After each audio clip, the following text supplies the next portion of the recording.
موضوع پڑھا جائے گی، گھنٹوں تقریر کی جا سکتی ہے، اشرا پڑھا جا سکتا ہے صرف امام صادق۔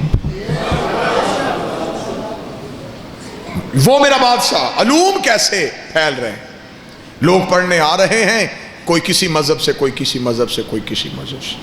ایک شخص آ گیا، اس نے کہا میں پڑھنا چاہتا ہوں لیکن تیرے اللہ کو نہیں ماننا۔ امام نے کہا چل میرے اللہ کو نہ مان، کسی اللہ کو تو مانتا ہے، تیرا اللہ کون ہے؟ اس نے کہا میرا اللہ کوئی بھی نہیں۔ امام نے کہا سجدہ کسے کرتا ہے؟ اس نے کہا کسی کو بھی نہیں۔ کس کی عبادت کرتا ہے؟ اس نے کہا کسی کو بھی نہیں۔ اللہ کی طاقت؟ اس نے کہا میں نہیں مانتا۔ یہ دنیا کیسے بنی؟ اس نے کہا خود ہی۔ اس نے کہا میں دہریہ ہوں، میں لا مذہب ہوں، میرا عقیدہ ہے ہر چیز خود وجود میں آئی ہے، خود فنا میں بدل جائے گی، اور یہ عقیدہ آج بھی ہے، آج بھی مذہب کے موجود ہے۔ اس نے کہا میں لا مذہب ہوں، میں قائل نہیں ہوں۔ اب بتائیں پڑھائیں گے کہ نہیں؟ میں نے کہا پڑھائیں گے۔ پڑھنا کیا چاہتا ہے؟ طب سیکھنا چاہتا ہوں، حکمت سیکھنا چاہتا ہوں، حکیم بننا چاہتا ہوں، میڈیکل سیکھنا چاہتا ہوں۔ امام نے کہا پڑھائیں گے۔ پڑھنا شروع ہو گیا، مسلسل امام کی یونیورسٹی میں مکتب میں آ رہا ہے اور امام سے درس لے رہا ہے۔ ایک دن بیٹھ کے حلیلے کے بیج کوٹ رہا تھا۔ بزرگ دعا فرما رہے ہیں میرے لیے بڑی سعادت۔ امام کو خبر ہو گئی کہ اب لوہا گرم ہے، وہ بیٹھ کے حلیلے کے بیج کوٹ رہا ہے۔ امام قریب گئے، قریب جا کے امام پتھر پہ بیٹھ گئے۔ امام نے کہا دیکھ تو میرا بڑا شاگرد قابل ہے، جو میں تجھے پڑھاتا ہوں تو سیکھتا ہے اور اس پہ عمل کرتا ہے، آج کوئی امتحان لیں؟ جی مولا لیں۔ امام نے فرمایا کیا کر رہا ہے؟ مالک آپ نے کل والے درس میں بتایا تھا کہ حلیلے کے بیج کوٹ کے ایک صفوف تیار ہوتا ہے جو جلد کے امراض کا علاج ہوتا ہے۔ امام نے کہا اچھا، تو اس پہ تجربہ کر رہا ہے؟ جی تجربہ کر رہا ہوں۔ امام نے فرمایا چل تو مجھے اسی پہ سوال کرتے ہیں، دنیا میں پہلے بیج آیا تھا یا درخت؟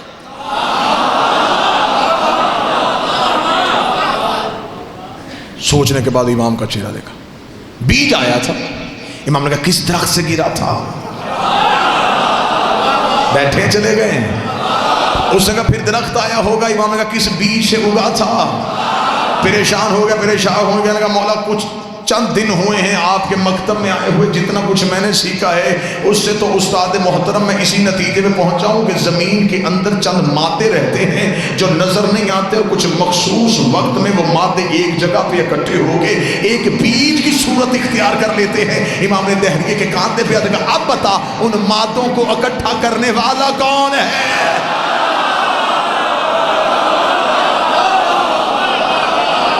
کون ہے جو ان مادوں کو اکٹھا کرتا ہے؟ تو نے نہ نظر آنے والے مادے مان لیے، نہ نظر آنے والا اللہ کیوں نہیں مانا؟ جیسے مادے نظر نہیں آتے ایسے مادوں کا خالق بھی نظر نہیں آتا، جیسے وہ بھی چھپے ہوئے راز ہے ایسے وہ بھی چھپا ہوا راز ہے۔ اتنا کہنا تھا، اس نے قدموں پہ ہاتھ رکھے گا قربان جاؤں تیرے، تو نے صرف اللہ منوایا نہیں، تو نے تو دکھا بھی دیا،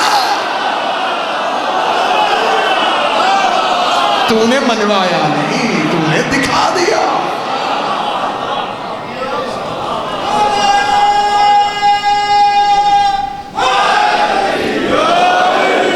آج کے دور میں بھی، آج ہمارا بچہ 3.5-4 سال کا ہو جائے تو ہم اسے تعلیم کے لیے بھیجتے ہیں، پلے گروپ میں بٹھاؤ، اسے KG میں بٹھاؤ، نرسری پریپ، تاکہ یہ سیکھے۔ تو جب وہ بچہ پہلے دن جاتا ہے تو اسے کسی لفظ کی تمیز نہیں ہوتی، تو اسے ٹیچر جو ہیں وہ کلرز نیم یاد کرواتے ہیں۔ ایسا ہے یا نہیں ہے؟ نہ بھی بچہ اسکول جائے تو بچہ گھر میں بھی ہو نا، تھوڑا بچے کی شعور کی آنکھ کھلے تو بچہ رنگوں کی طرف متوجہ ہوتا ہے، پھیکے ہوئے رنگ، جیسے جیسے وہ کلر دیکھتا جائے گا بچہ لپکے گا۔ رنگوں کے ساتھ پڑھانے کا طریقہ سب سے پہلے میرے اس مولا نے متعارف کروایا۔ جب لوگ امام سے پڑھنے کے لیے آتے نا تو مولا نے فرمایا اکیلے نہ آیا کرو، گھروں سے بچوں کو لایا کرو، اس کا مولا اس لیے نہیں لے کے آتے، ہم نے پڑھنا ہوتا ہے، وہ شرارتیں کرتے. امام نے کہا تمہیں نہیں پتا حجت کی محفل میں کوئی شرارت نہیں کرتا. آیا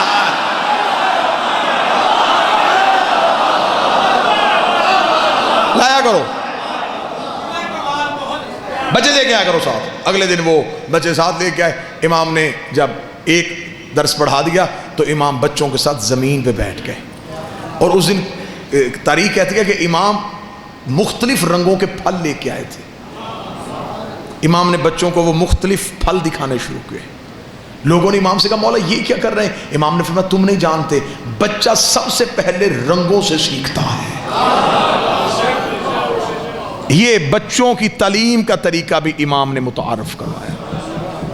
آج بھی دنیا کی ٹاپ 3 یونیورسٹیز کے پروفیسرز نے مل کے بیٹھ کے متفق علیہ یہ فیصلہ کیا ہے کہ دنیا میں ایک شخصیت ہے جس نے ہر علم پہ بات کی ہے، جو شیعوں کا چھٹا امام ہے.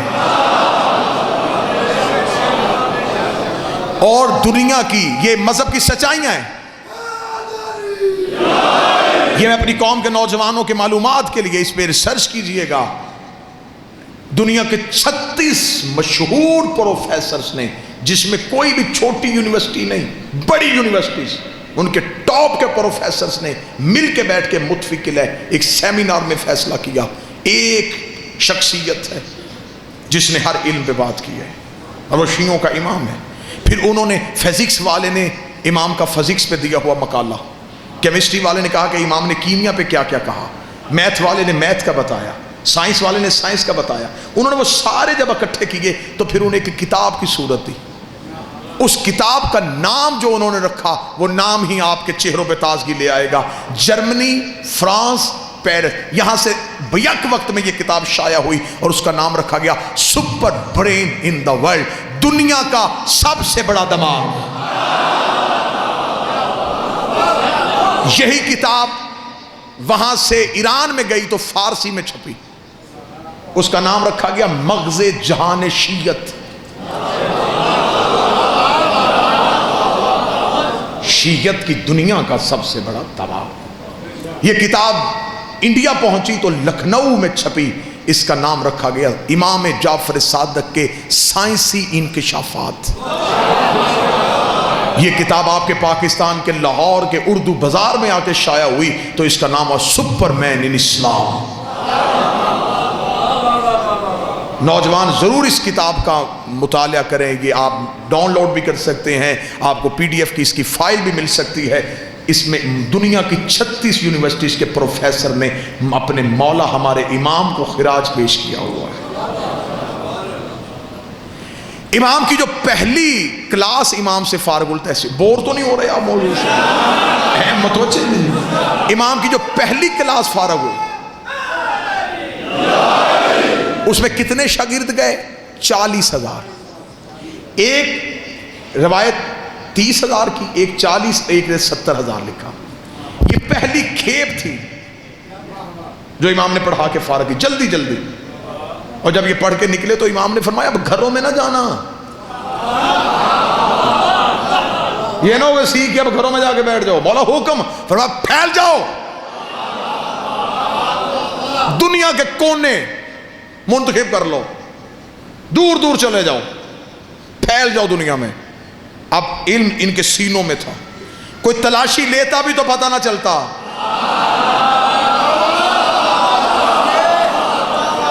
امام نے سینوں میں علم کا بارود بھرا. امام نے مجاہد تیار کر کے علم کے بھیج دیے. امام نے کہا پھیل جاؤ. اب یہ دنیا کے کونوں کونوں میں انہوں نے گھوڑے دوڑائے، چلے گئے.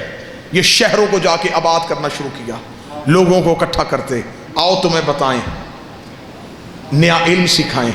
جب یہ بتاتے تو وہ لوگ حیران ہو کے دیکھتے، اتنا کچھ تم کہاں سے سن کے آئے ہو؟ وہ کہتے کالا صادق، ایک سچے نے کہا ہے. آیا کالا صادق، کالا صادق، کالا صادق، کالا صادق. سچے نے کہا، سچے نے کہا، سچے نے کہا. 70,000 شاگردوں نے جو دنیا کے کونے کونے میں جا کے کہا کہ ایک سچے نے کہا، تو دنیا کے کونے کونے میں پتہ چل گیا کہ سچا ایک ہی ہے. آیا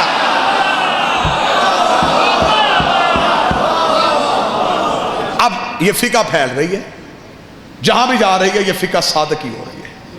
آپ کے مذہب کی ابتدا پڑھ رہا ہوں.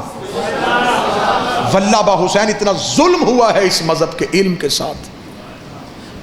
شیخ طوسی کے قبلہ تشریف فرمائیں کی تائید، شیخ طوسی ہمارے مذہب کا، ان کے دور تک امام کے 400 کتب امام کی موجود تھی، کلمی نسخے. سقوط بغداد جب ہوا تو پھر علماء کہتے ہیں صرف 33 کتابیں بچی، باقی ساری کتابیں ضائع کی گئیں. شیعوں کا علمی ذخیرہ بالکل تباہ کیا گیا. 33 کتابیں بچی. جتنا کچھ آج بیان ہو رہا ہے یہ ان 33 میں سے ہے.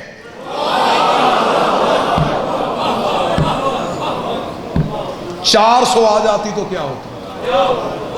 اور بہت سے علماء نے یہ لکھا ہے کہ وہ کتابیں محفوظ ہیں ہمارے وقت کے امام کے پاس. جب وہ ظاہر ہوں گے تو وہ امام کے کلمی نسخے ان کے پاس اسی صورت میں موجود ہیں.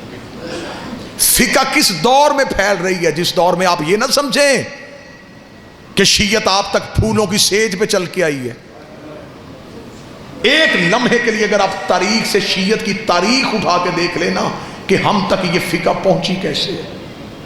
آج آپ کو یہاں مجلس 2 گھنٹے کے فضائل، 6 گھنٹے کے فضائل، وہاں مجلس، وہاں فضائل، وہاں مجلس، وہاں فضائل.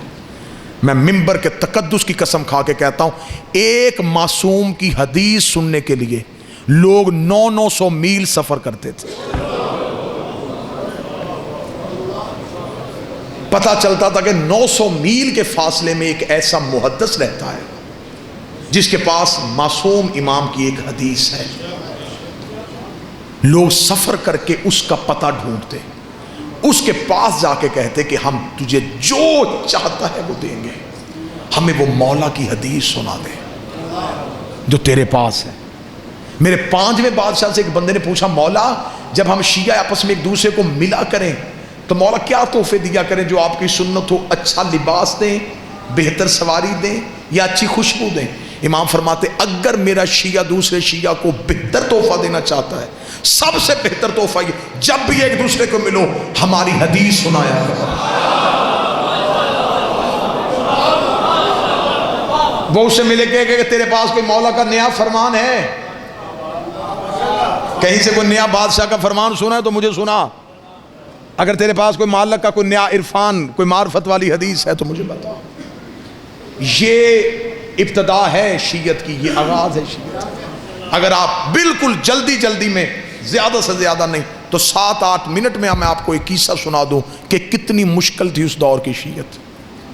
کہ ایک شخص نے کوفے میں، شیعہ نہیں تھا، غیر شیعہ تھا، امام کی فقہ جو ہے سرکاری طور پہ نافذ نہیں تھی، فقہ دوسری نافذ تھی.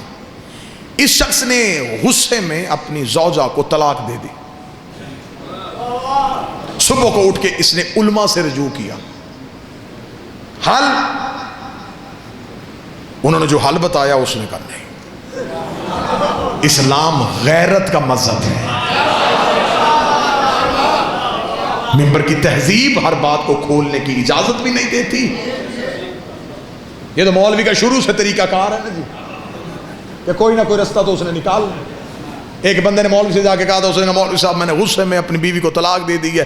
اس نے کہا جی یہ حل ہے. اس نے کہا یہ نہیں مولوی صاحب اس کے علاوہ کوئی حل. اس نے کہا میں کیسے حل نکالوں؟ اس نے کہا اچھا مولوی صاحب حل کوئی نہیں، میری قسمت یہ 10,000 روپیہ مدرسے کے لیے چندہ لے کے آیا تھا، اگر کوئی حل نکل آتا تو شاید چندہ بھی دے دیتا. اس نے کہا اچھا مجھے بتا طلاق کہا تھا یا طلاق کہا تھا؟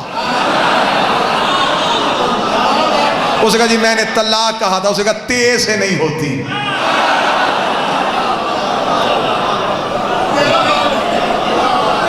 تیرا مخرج ہی ٹھیک نہیں تھا، تو طلاق کہتا.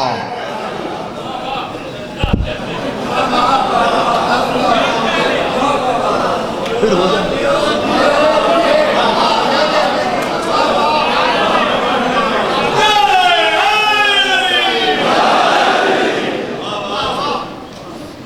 اقبال ہی نے کہا تھا نا کہ ملا تو ابلیس کو بھی برگلا دے. اب اس نے کہا کہ کوئی حل؟ انہوں نے کہا جی حل تو پھر یہی ہے. اس نے کہا یار کوئی کسی جگہ سے کوئی اور حل مل سکتا ہے؟ ایک شخص نے کہا ایک حل ہے، ایک فقہ ہے، سرکاری طور پہ نافذ نہیں، حکومت اس کی مخالف ہے، حکومت اسے کسی صورت میں نافذ نہیں ہونے دے رہی، بانی اس کا مدینے ہے۔ اس کا وہ کس کی ہے؟ اس کا رسول کے بیٹے کی۔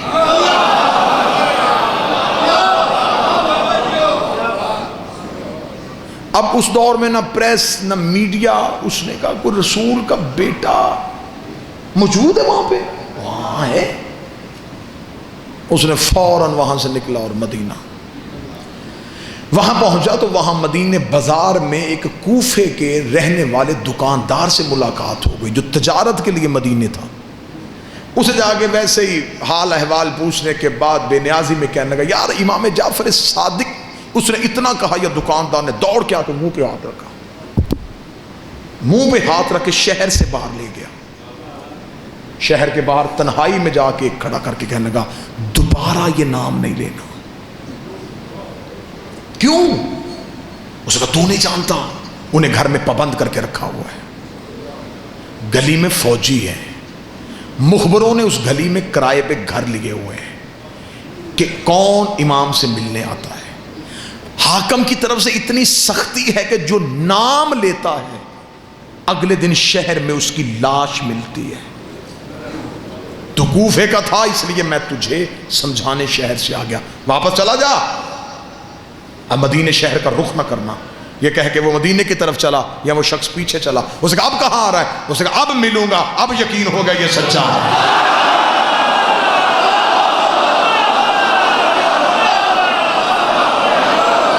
کیوں سچا ہے؟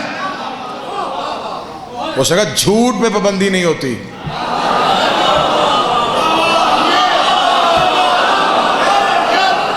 پابندی لگے یا کوئی لگوائے،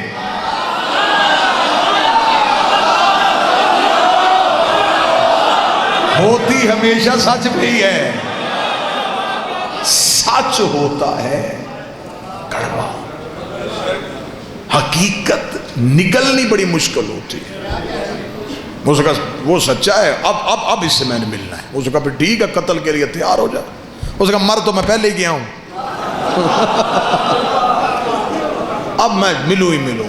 وہ گیا، جا کے اس نے جب پتہ کرتا کرتا کرتا پہنچا تو حالت کیا ہے؟ گلی میں فوجی، چھتوں پہ سپاہی، تلواریں، مخبروں کی آنکھیں دروازوں سے، اتنا وحشت ناک ماحول۔ واپس پلٹ آیا، دوسرے دن پھر وقت تبدیل کر کے گیا، حالات ہوئے، تیسرے دن رات کے وقت گیا، جس سے کہا نہیں ملاقات نہیں ہو سکتی، اتنا سخت پہرا، اتنی سختی۔ تیسرے دن مدینے کے باہر بیٹھا سوچ رہا تھا واپس جاؤں، نہیں ملاقات ہوگی۔ یا ایک لمحے کے لیے ذہن میں خیال آیا، آنکھیں بند کی، بند کر کے اب لب نہیں ہل رہے، اب یہاں سے بولنا شروع ہوا، تجھے تو پتا ہے کہ میں ملنے آیا،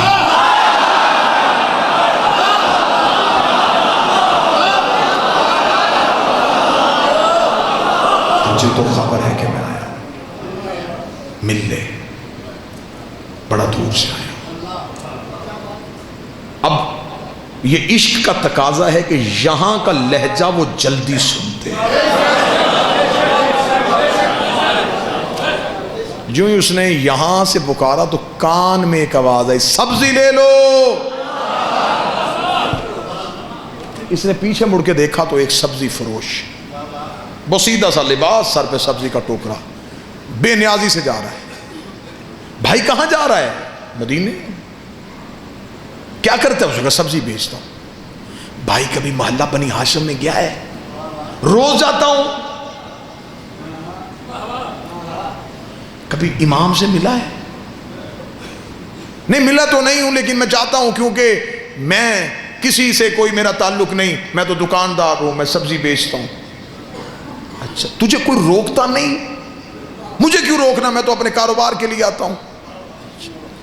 بھائی سبزی بیچے گا؟ کیا لے گا؟ نہیں ساری دے۔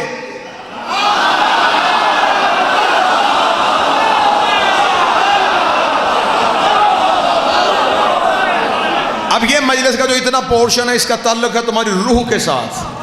یوں تمہارے بدنوں سے روحیں پرواز کریں گی اور تمہیں یوں مدینے میں دہلیز بادشاہ کا سجدہ نصیب ہو. اچھا ساری سبزی بیچ بھائی, لباس بدل لے. یہ میرا نیا لباس ہے, قیمتی ہے, یہ لے لے, یہ بسیدہ لباس دے دے. لباس تبدیل ہوا, سبزی کا ٹوکرا سر پہ لیا, مدینے کی سیال کوٹ میں جملہ ضائع ہو گیا تو پھر آج کے بعد اس موضوع پہ یہ جملہ میں ممبر پہ پڑھوں گا ہی نہیں.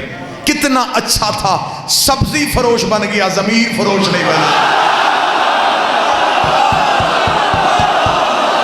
واہ یا حسین, یہ ہے قدر, اسے کہتے ہیں قدر.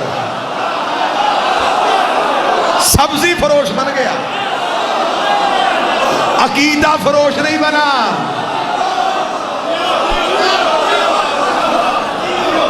عقیدہ نہیں بیچا.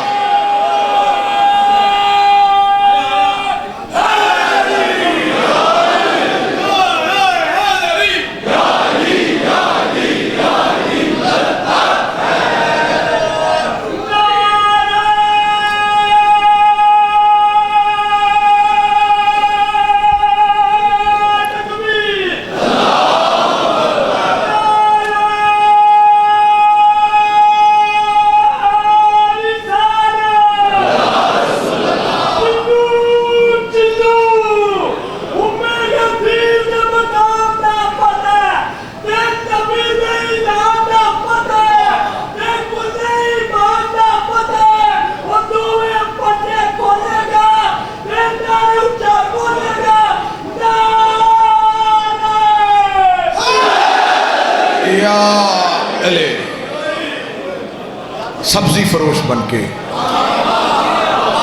یوں مدینے میں داخل ہو, مدینے شہر میں داخل, سبزی لے لو, سبزی لے لو, سبزی لے لو. گزرتا گزرتا محلہ بنی ہاشم تک پہنچا.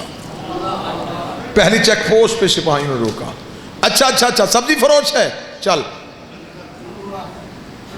اب محلے میں قدم آ گیا ہے, دل کی دھڑکن کانوں میں سن رہی ہے, اپنے ہی پاؤں اٹھانا مشکل ہو رہا ہے. جس کے لیے ترس رہا تھا وہ لمحہ آ گیا ہے.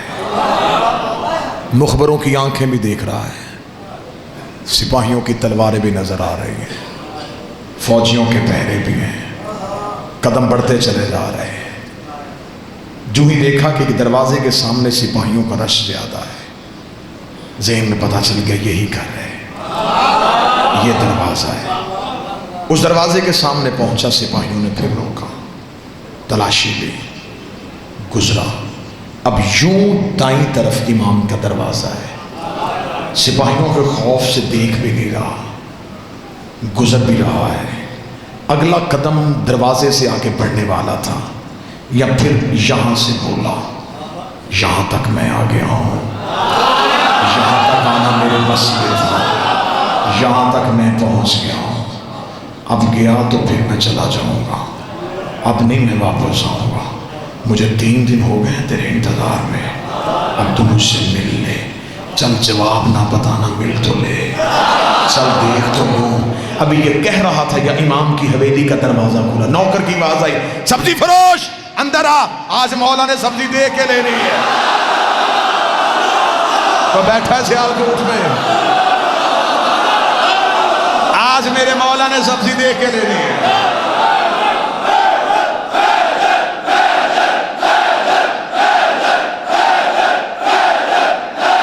سارے بولو مل کے حیدری. کل بھی خراب سبزی دے گیا, شرم نہیں آتی مدینے شہر میں رہتے ہوئے ایسا تجارت. اندر آ. جہاں لگا سپاہی, رک رک رک, کدھر؟ وہ غلام کہہ رہا ہے کہ اس کے آقا نے آج سبزی دیکھ کے لینی ہے. جانتا ہے اندر کون ہے؟ نہیں, شیعوں کا امام ہے, حاکم کی طرف سے پابندی ہے, کوئی نہیں ملے گا, ہم تیرے ساتھ جائیں گے. 2 سپاہی پھر ساتھ چلے. اب امام کے صحن میں جا کے بیٹھ گیا. سبزی کا ٹوکرا سامنے، سپاہی دائیں بائیں، نظریں ہیں امام کے حجرے کے دروازے۔ کتنا خوش نصیب تھا بادشاہ کے سینے میں بیٹھا، نظریں یوں حجرے کے دروازے پہ اور دیکھ رہا ہے۔ دیکھوں گا، پوچھوں گا کچھ نہیں، دیکھو تو صحیح کہ محمد کیسے تھے۔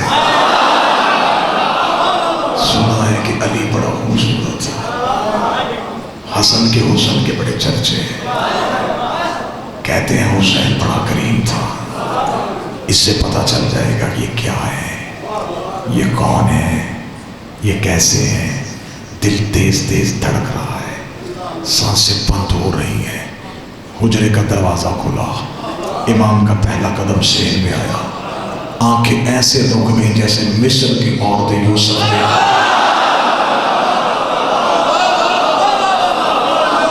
انگلیاں نہیں کٹیں، دل ہی کٹ گیا، خود ہی کٹنا شروع ہو گیا۔ امام کے قدم چل رہے ہیں، سر پہ رسول والا امامہ، علی والی دستار، عصائے موسیٰ کو ہاتھ میں لیے ہوئے، حسین جیسا چہرہ، حسن جیسا ماتھا، سجاد جیسی آنکھیں۔ چلتے چلتے امام سبزی کی ٹوکری کے قریب بیٹھ گئے۔ امام نے یوں کپڑا ہٹایا، یہ صرف رخ امامت کو دیکھ رہا ہے، سوالی سوال کو بھول چکا تھا، یہ اپنے مقصد کو بھول چکا تھا، یہ صرف چہرہ امام کی زیارت کر رہا تھا، یہ خوشبو امامت کو اپنے اندر محسوس کر رہا تھا۔ یا تھوڑی دیر کے بعد ہم سے اپنا چہرہ امام کے قریب کیا، ابھی بولنے کے لیے لب کھولنے لگا تھا، یا امام نے جھکی نظروں سے کہا تیری طلاق نہیں ہوئی۔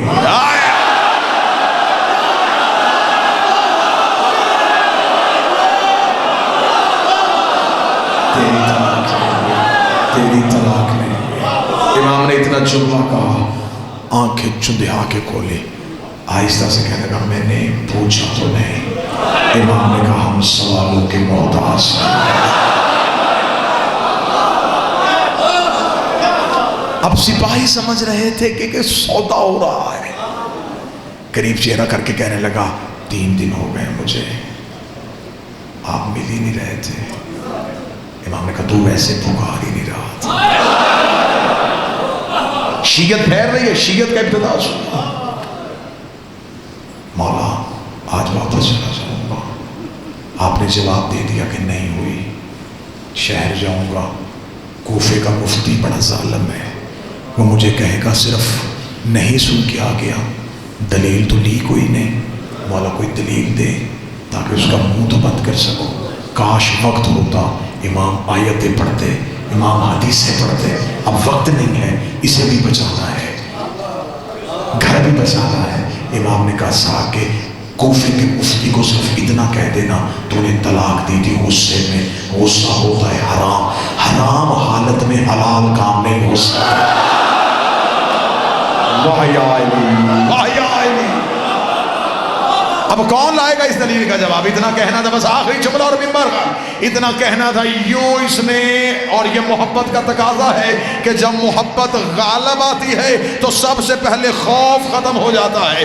اب اسے سپاہیوں کا ڈر نہیں رہا، علی کہہ کے اٹھ کے کھڑا ہو گیا۔ سپاہیوں نے نیام سے تلواریں کھینچی، انہوں نے کہا ہمیں پہلے ہی پتا تھا تو جعفر صادق کا کوئی شیعہ ہے، بھیس بدل کے مدینے شہر میں آیا ہے۔ سپاہیوں نے گریبان سے پکڑ کے بدن کو گھسیٹنا شروع کیا، اس کی نظر امام کی طرف تھی، امام کی طرف دیکھ کے مسکرا کے کہا اب زندگی سے محبت نہیں رہی، اب موت کا ڈر نہیں رہا، اب میرے بدن کا لہو تیرے قدموں میں آ جائے، اس سے بڑھ کے میرے لیے عزاز کوئی نہیں ہوگا۔ لیکن زہرا کا بیٹا مجھے اتنا بتا دے، میں روز سوچا کرتا تھا کہ واپس چلا جاؤں، آدھے رستے سے واپس آ جاتا تھا، مجھے کون سی چیز واپس نہیں جانے دیتی تھی؟ امام نے کہا ایک دن بھی تیری ماں نے تیری تربیت میں خیانت کی ہوتی تو میرے دروازے پہ آئی نہیں۔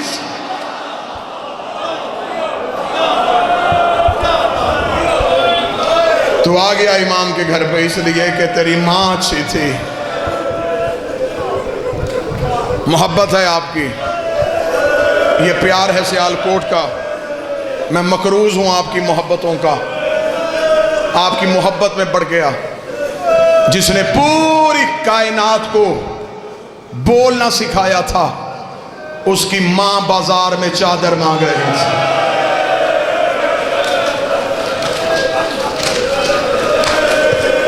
بیٹھے ہیں سارے جنازے کے انتظار میں. میں مصیب پڑھنے سے پہلے اپنے وقت کے بادشاہ سے معافی مانگوں گا. مولا مجھ نوکر کو معاف کرنا، میں تیرے جد کے فضائل پڑھنے میں اتنا مگن تھا. مولا جنازے میں دیر ہو گئی. آج کے جنازے میں دیر اس لیے بھی نہیں کرنی چاہیے تھی کہ اس جنازے کو کاندھا دینے کے لیے وہ آیا ہے جو 14 سال کا تھکا ہوا ہے، جس کی کڑیاں بھی نہیں کھلی تھی، جس کے زیور بھی نہیں اترے تھے. وہ آج جنازے کو کاندھا دے کے رو کے کہے گا میرا تو کسی نے نہیں اٹھایا اور میں اپنے باپے کا جنازہ اٹھا رہا. جتنے ماتھ میں بیٹھے ہو کوشش کروں گا شہادت کے 2-4 جملے پڑھ سکوں. غربت میں اس کی اپنی مثال. یہ جتنے ماتھ میں بیٹھے ہو نا، میں ولبہ حسین اشرا ہوتا تو میں امام صادق پہ پڑھتا. عزاداری طریقہ ہی اس مولا نے سکھایا. یہ جو ہم ماتم کرتے ہیں نا، یہ جو ہم روتے ہیں، اس کی تہذیب بھی ہمیں اس بادشاہ نے سکھائی ہے. عزاداری کے طریقے اس مولا نے سکھائے ہیں. اس کی پہلی نشانی بتاؤں، مدینے کے لوگ کہتے ہیں ہم محرم کا چاند آسمان پہ نہیں دیکھتے تھے. وہ کہتے جعفر صادق کے گھر سے رونے کی اتنی آوازیں آتی ہمیں پتہ چل جاتا کہ محرم کا چاند طلوع ہو گیا ہے. امام بارگاہوں میں، گلیوں میں، چوراہوں میں رونے والوں، تم روتے ہو تھوڑی دیر کے لیے، بیٹھ کے روتے ہو. روتے روتے کوئی مرد مومن چہرے پہ اپنے ماتم کرے، کوئی پرسا دے، ساتھ والا مومن ہاتھ پکڑتا ہے، کوئی گر جائے، ساتھ والا مومن پانی پلاتا ہے. اگر برداشت کر سکو تو میں پڑھوں روایت. رکھ میرے سر پہ قرآن، مدینے کا رہنے والا ہے، نام اس کا یحییٰ ہے. اس نے روایت کیا، اس نے کہا 1 سال میں مدینے میں تھا، میں نے دیکھا کہ لوگ ٹولیوں کی صورت میں جعفر صادق کے گھر کی طرف دوڑ رہے تھے. میں نے پوچھا کیا ہوا؟ انہوں نے کہا محرم کا چاند آ گیا ہے، ہم امام کو پرسہ دینے جا رہے ہیں. وہ کہتا میں بھی اسی رش میں شامل ہو گیا. یحییٰ کہتا جب میں گیا، امام کے دروازے پہ لوگوں کا رش تھا، جعفر صادق کے دروازے پہ لوگوں کا ہجوم تھا. یحییٰ کہتا میں نے بھی اپنا گریبان کھولا، میں بھی امام کے دروازے پہ کھڑا ہو گیا. یحییٰ کہتا میں اپنے پنجوں پہ کھڑا ہو کے میں نے دیکھا کہ کوئی شخص زمین پہ لیٹ کے رو رہا ہے. وہ کہتا میں نے ایک بندے سے پوچھا یہ کون ہے؟ اس نے منہ پہ پیٹ کے کہا یہ ہمارا امام ہے، نام جس کا جعفر صادق ہے. وہ کہتا میں نے حالت دیکھی، بطول کا بیٹا کبھی دائیں کروٹیں لیتا، کبھی بائیں کروٹیں لیتا. وہ کہتا میں روتا روتا قریب گیا، میں نے قدموں پہ ہاتھ رکھ کے کہا او کائنات کو صبر سکھانے والے، تیری یہ حالت کیوں ہو گئی ہے؟ امام نے انگلی کا اشارہ کر کے کہا وہ چاند طلوع ہو گیا جس نے میری ماں کو زخمی کر دیا، جس نے میری ماں کی ردائیں چھین لی. 2 منٹ میں اشارہ کروں تو تبوک لانا. سارا سال اس امام کے دکھ نہیں پڑے جاتے. جہاں اتنا بیٹھے ہو، 7 یا 8 منٹ اس مولا کے درد سننا. قبر مبارک کہاں؟ بقیہ میں. آج بھی ماں کے پہلو میں ہے.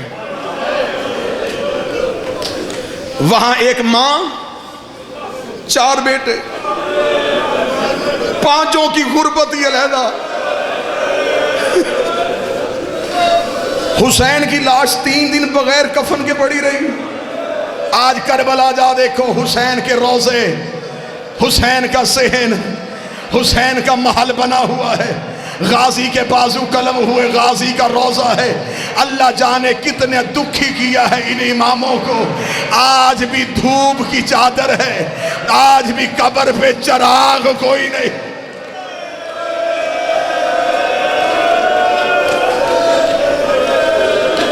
میں جتنی دیر بادشاہ کی مصیبت پڑھوں ہائے ضرور کہنا. اور ایک محرم قریب آ رہا ہے، عزاداری کے حوالے سے اس مولا کا ایک فرمان سناؤں. اکثر میں نے لوگوں کو دیکھا ہے محبت میں کوئی کمی نہیں، لیکن بعض احباب روتے روتے اپنا چہرہ چھپا لیتے. یہی میرے مولا مجلس پڑھ رہے تھے، سامنے بیٹھے کہ بندے نے چہرہ چھپا کے رونا شروع کیا، امام نے مجلس چھوڑی، امام نے مجمع سے جا کے اس کے چہرے سے رومال ہٹایا، امام نے کہا کیا تو میری دادی سے شرمندہ ہے؟ چہرہ چھپا کے کیوں رو رہا ہے؟ مولا کیسے رو؟ امام نے فرمایا ایسے رو جیسے بوڑھی ماں جوان بیٹے کی لاش پہ روتی ہے، تجھے خبر ہی نہیں کہ ہمارا نقصان کتنا۔ چیخے مار کے رونا اس مولا کی سنت ہے۔ شکل کے بگڑنے کا خوف کبھی نہ کرنا، مرتے ہوئے اس کی شکل نہیں بگڑتی جو حسین کے غم میں اونچی آواز میں روئے۔ دوسری تہذیب اس مولا کی، مولا جس جگہ پہ مجلس ہوتی تھی، مولا مجلس میں آتے، مولا بیٹھنے سے پہلے اس جگہ کو چومتے۔ مولا نے کہا اگر دنیا کو پتہ چل جائے حسین کے رونے والی جگہ کی منزلت کیا ہے، امام فرماتے لوگ اپنے گھروں میں جانا چھوڑ دیں۔ امام فرماتے یہاں فرشتے اپنے پر مس کرتے ہیں، اتنی متبرک ہے حسین کے رونے کی جگہ۔ بس عزادارو، پہلی غربت پڑھنے لگا ہوں اس بادشاہ کی۔ 3 بار امت نے زہرا کے گھر کو آگ لگائی۔ پہلی بار جب سیدہ بیٹیوں کے ساتھ مدینے تھی، انہوں نے امام کے گھر کو آگ لگا دی۔ 8 شوال یوم نہدا میں جند البقیع بھی گزرا ہے۔ میں بطول کی غربت پہ ایک جملہ پڑھ دیتا ہوں، رکھ میرے سر پہ قرآن۔ انہوں نے صرف دروازہ نہیں گرایا تھا، انہوں نے بطول کی حویلی گرا دی تھی۔ میں نے اپنے کانوں سے ایک عظیم عالم دین سے روایت سنی ہے، اس نے کہا اس سے بھی زیادہ غریب ہوگا علی کہ مسلمانوں نے علی کے گھر کی دیوار گرا دی۔ کئی دن علی نے کپڑا لگا کے بیٹیوں کے پردے کا بندوبست کیا، رو رو کے گلی میں کھڑا ہو کے کہتا تھا اس گلی سے نہ گزرنا، میری بیٹیاں بیٹھی۔ دوسری بار امت نے آگ لگائی کربلا کے جنگل میں، بطول کی بیٹیوں کے خیمے میں۔ تیسری بار آگ کب لگی؟ جب جعفر صادق اپنے گھر میں اولاد کے ساتھ رہ رہے تھے، ابن زید ملعون نے سپاہیوں کو ساتھ لے کے جعفر صادق کی حویلی کو آگ لگا دی۔ دعا کیا کرو رات کے وقت کسی شریف کے گھر کو آگ نہ لگے۔ ادھر امام کی حویلی کو آگ لگی، امام کی 3 بیٹیاں تڑپ کے اٹھی، وہاں گئی جہاں تیرا 7واں امام تھا، رو کے کہتی قاسم جاگ، ہمارے گھر کو آگ لگ گئی ہے۔